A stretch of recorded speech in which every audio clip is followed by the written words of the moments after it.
الحمد للہ رب العالمین والصلاة والسلام علی سید الانبیاء والمرسلین اما بعد فاعوذ باللہ من الشیطان الرجیم بسم اللہ الرحمن الرحیم یا ایہا الذین آمنوا اذا قمتم الى الصلاة فاغسلوا وجوہکم وایدیکم الى المرافق وامسحوا برؤوسکم وارجلکم الى الکعبین صدق اللہ العظیم وصدق رسولہ النبی الکریم اللهم صل على محمد وعلى آل محمد كما صليت على إبراهيم وعلى آل إبراهيم إنك حميد مجيد اللهم بارك على محمد وعلى آل محمد كما باركت على إبراهيم وعلى آل إبراهيم إنك حميد مجيد۔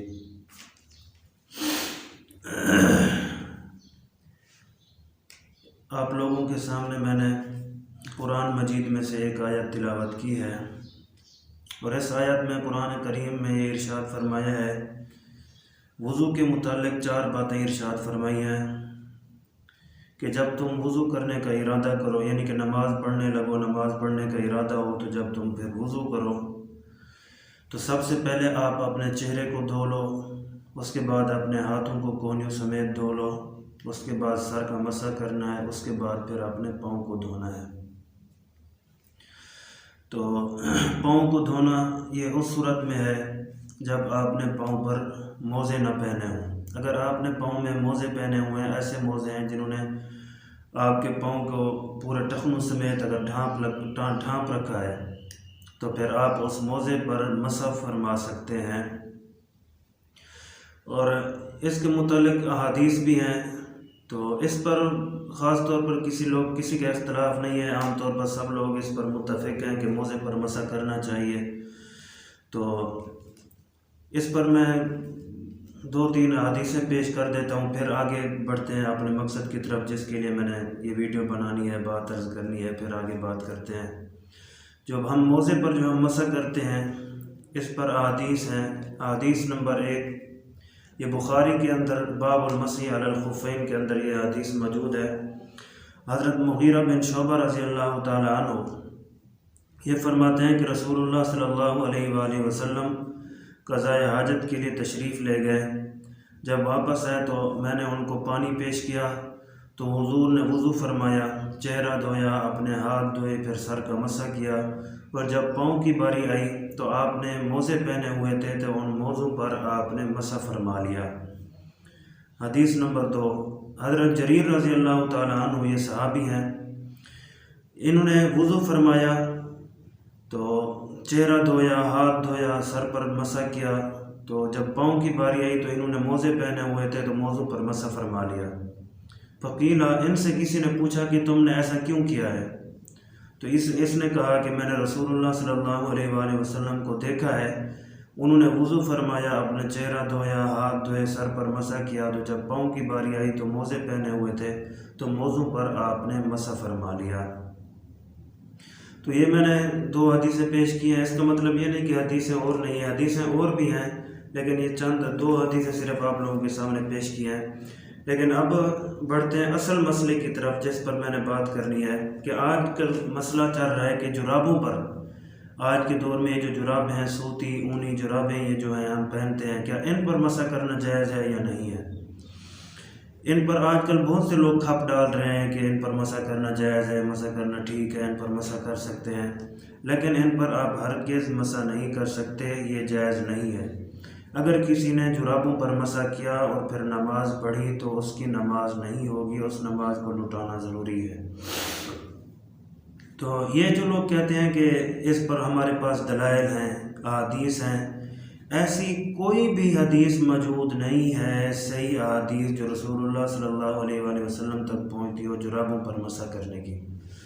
تو یہ چند دلائل پیش کرتے ہیں، پہلے آپ وہ سن لیں، پھر آپ کو ان کے جوابات بھی آپ سن لیں۔ یہ فرماتے ہیں کہ جامع ترمذی باب المسح علی الجوربین والنعلین، اس پر حدیث موجود ہے کہ حضرت مغیرہ بن شعبہ رضی اللہ تعالیٰ عنہ فرماتے ہیں کہ رسول اللہ صلی اللہ علیہ وآلہ وسلم نے جرابوں پر اور جوتیوں پر مسح فرمایا، اور آگے فرماتے ہیں کہ امام ترمذی نے اس حدیث کو صحیح قرار دیا ہے کہ یہ حدیث صحیح ہے۔ تو اب اس پر دو باتیں سمجھ لیں کہ پہلے تو اس حدیث کی حیثیت کیا ہے، اور پھر امام ترمذی جو فرماتے ہیں کہ یہ حدیث صحیح ہے اس کی حیثیت کیا ہے۔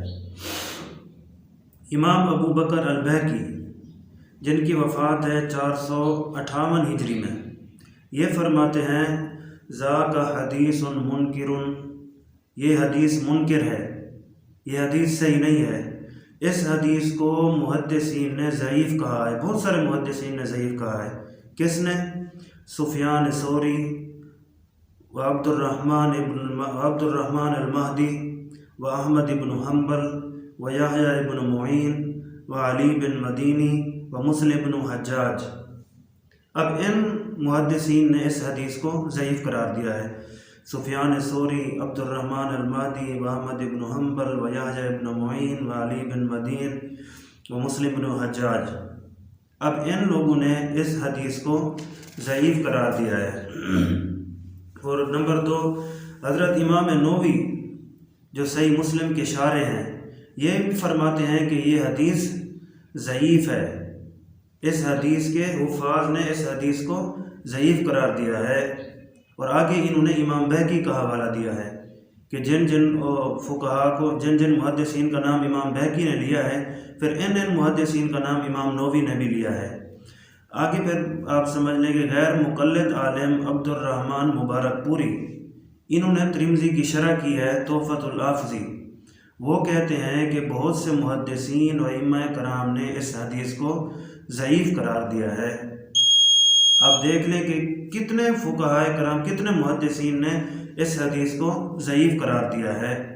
اب ایک طرف اتنے محدثین ہیں اور ایک طرف صرف امام ترمذی ہیں، تو پھر آپ آگے بات سمجھ سکتے ہیں۔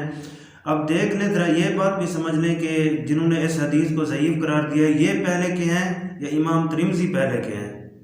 اب امام ترمذی کی وفات ہو رہی ہے سن 279 ہجری میں، 7 اور 9 سن 279 ہجری میں، اور ضعیف کہنے والے کون ہیں؟ حضرت سفیان ثوری۔ ان کی وفات ہو رہی ہے 161 ہجری میں، یعنی امام ترمذی سے 109 سال پہلے جا رہے ہیں یہ دنیا سے۔ یہ فرما رہے ہیں کہ یہ حدیث ضعیف ہے۔ وہ عبد الرحمن المہدی، ان کی وفات ہو رہی ہے 198 ہجری میں، یہ بھی کہہ رہے ہیں کہ ضعیف ہے۔ یحییٰ ابن معین، ان کی وفات ہے 233 ہجری میں، امام ترمذی کی 279، ان کی 233 ہجری میں۔ اب ان محدثین نے اس حدیث کو ضعیف قرار دیا ہے۔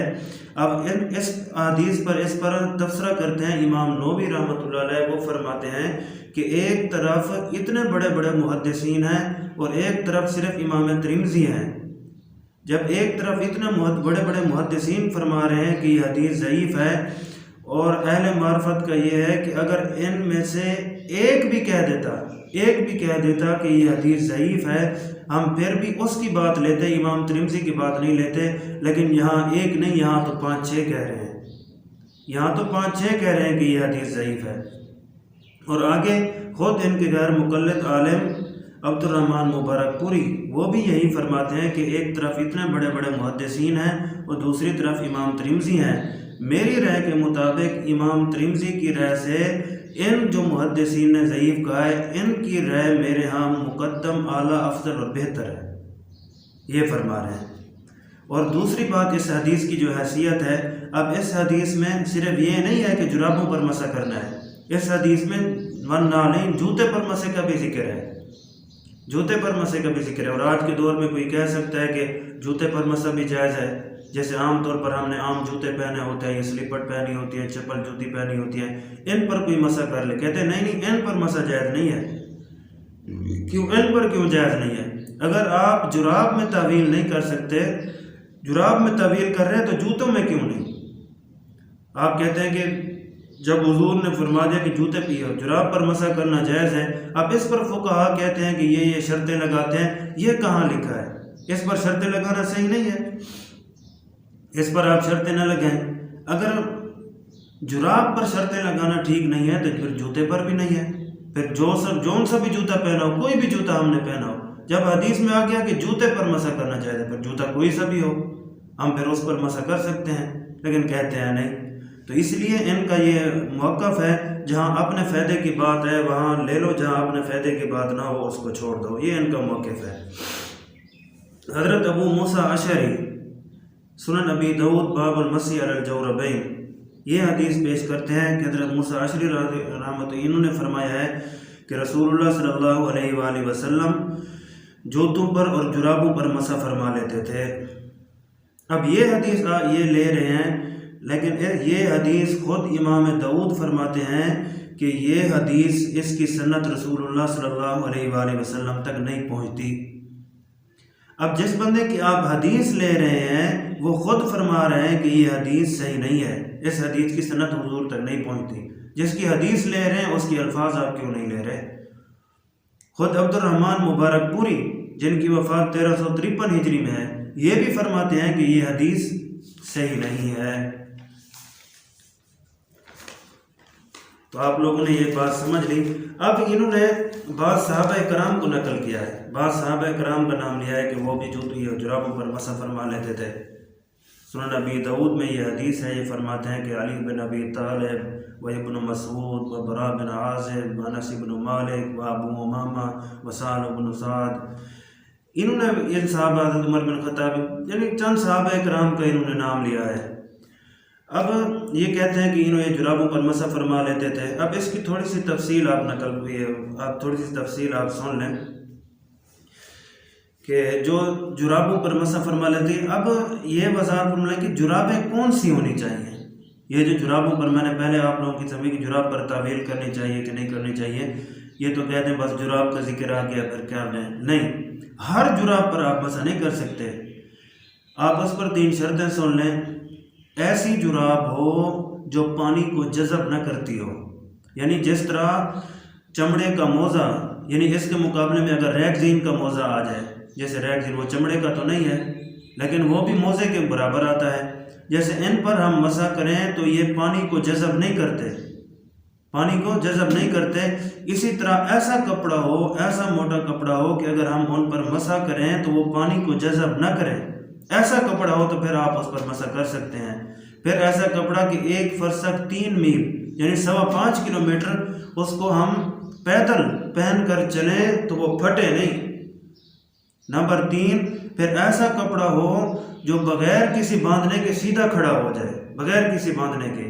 آج کل تو ہم یہ جرابیں پہنتے ہیں، یہ سیدھی کھڑی نہیں ہوتی، ان کے اندر پلاسٹک ڈالی ہوتی ہے، یہ پلاسٹک سے بندھی ہوتی ہیں، ورنہ ایسے یہ کھڑی نہیں ہوتی ہیں۔ تو یہ 3 شرطیں، ورنہ کوئی تو کہہ دے گا کہ حدیث میں جوتے کا بھی ذکر ہے، جب جوتے پر ہم طویل کرنا آپ پسند نہیں کرتے تو پھر جراب پر بھی نہ کریں۔ پھر یہ کہتے ہیں کہ یہ آج کل علماء یہ خود سے طویل کرتے ہیں، خود سے طویل کرتے ہیں، لیکن کسی حدیث میں موجود نہیں ہے۔ میں آپ کو حدیث بتا دیتا ہوں۔ مصنف ابن ابی شیبہ کتاب الطہارہ باب المسی علی الجوربین، اس کے اندر حدیث موجود ہے، حدیث نمبر 1988۔ حضرت قتادہ رضی اللہ تعالیٰ عنہ فرماتے ہیں، اب سعید ابن مسیب یہ تابعی تھے، حسن بصری یہ بھی تابعی تھے، یہ فرماتے ہیں کہ جراب پر مسح کرنا جائز ہے جب جراب سفیق ہو، یعنی جراب موٹی ہو، موزے کی طرح ہو، تو پھر اس پر مسح کر سکتے ہیں، ورنہ اس پر آپ مسح نہیں کر سکتے۔ اور اس کی تفصیل آگے غیر مقلد عالم عبد الرحمن مبارک پوری یہ بھی یہی فرماتے ہیں کہ جراب پر مسح کرنا تب جائز ہے جب جراب موزے کی طرح ہو۔ یہ آپ لوگوں نے سن لیا۔ اب انہوں نے ہمارے فقہا کا بھی نام لیا، میں نے آپ لوگوں کے سامنے پہلے بتا دیا کہ جو ہمارے فقہا یا صحابہ کرام جو جرابوں پر مسح کرنے کے قائل ہیں وہ جرابیں ایسی ہوں، یعنی کہ جرابیں موٹی ہوں، تو پھر ان پر مسح کر سکتے ہیں۔ اگر یہ آج کل جو عام جرابیں ہیں ان پر آپ مسح نہیں کر سکتے۔ اور یہ صرف ہماری بات نہیں ہے، ہماری بات نہیں ہے، خود ان کے بڑے بڑے جو آج کل یہ جو اس بات پر کھپ ڈال رہے ہیں، خود ان کے بڑے کیا کہتے ہیں وہ بھی ذرا سن لیں، پھر میں اپنی بات کو ختم کرتا ہوں۔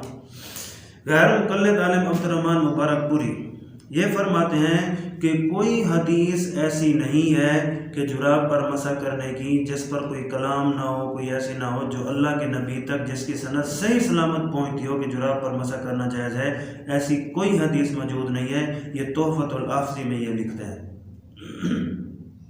حدیث نمبر 2، غیر مقلد عالم ان کے شیخ الکل فی الکل میاں نذیر حسین دہلوی فتاوی نظیریہ جلد نمبر 1 صفحہ نمبر 327 اس میں فرماتے ہیں کہ یہ جو باریک سوتی اور یہ اونی جرابیں ہیں ان پر مسح کرنا جائز نہیں ہے، اس کے جائز ہونے کی کوئی دلیل موجود نہیں ہے۔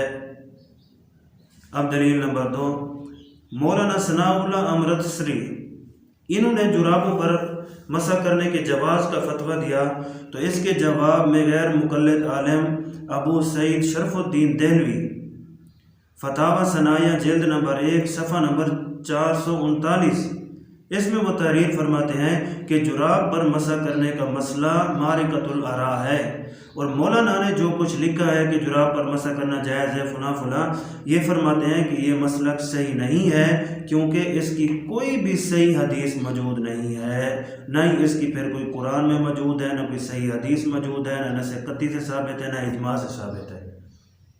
کسی صورت اس پر مسح کرنا جائز نہیں ہے۔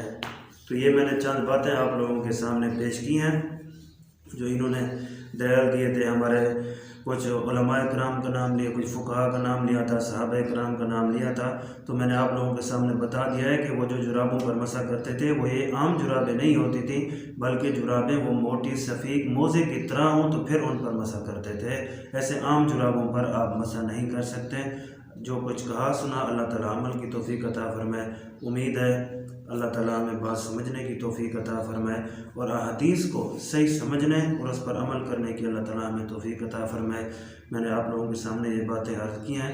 اگر آپ لوگوں کو کوئی بات کرنی ہے، کوئی ہم سے کوئی غلطی ہوئی ہے تو آپ نیچے کمنٹس میں ہمیں بتا سکتے ہیں، اور اگر ویڈیو اچھی لگی ہے تو آپ اس پر لائک اور ہمیں نیچے ہمیں کمنٹس میں بتا بھی سکتے ہیں۔ وآخر دعوانا الحمدللہ رب العالمین۔